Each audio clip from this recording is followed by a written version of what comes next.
20 जानेवारी 2024 रोजी जया एकादशी म्हणजेच माघ यात्रा संपन्न होत आहे।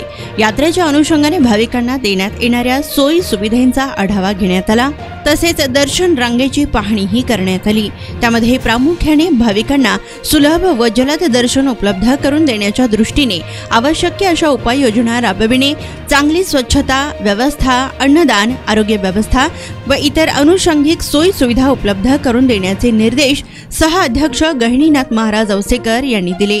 तसेच पत्राशेड येथे अन्नछत्राचा शुभारंभ गहिनीनाथ महाराज औसेकर यांच्या हस्ते व सदस्या शकुंतला नडगिरे, हभप ज्ञानेश्वर देशमुख जळगावकर, कार्यकारी अधिकारी राजेंद्र शेळके, व्यवस्थापक बालाजी पुदलवाड, विभाग प्रमुख बलभीम पावले यांच्या प्रमुख उपस्थितीत करण्यात आला। यावेळी मंदिर समितीची रविवार दिनांक 18 फेब्रुवारी 24 रोजी सकाळी 11 वाजता विठ्ठल रुक्मिणी भक्त निवास पंढरपूर येथे गहिनीनाथ महाराज औसेकर यांच्या अध्यक्षतेखाली सभा संपन्न झाली।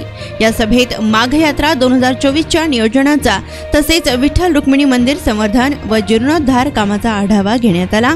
याशिवाय पंढरपूर शहर व परिसरातील 24 परिवार देवतांच्या मंदिराचे संवर्धन व जीर्णोद्धार आराखडा तयार करून पुरातत्व विभाग मार्फत ई निविदा राबविण्यात आली होती। त्यामध्ये Savani heritage conservation private limited Mumbai यांची ई निविदा मंजूर करण्यात आली आहे।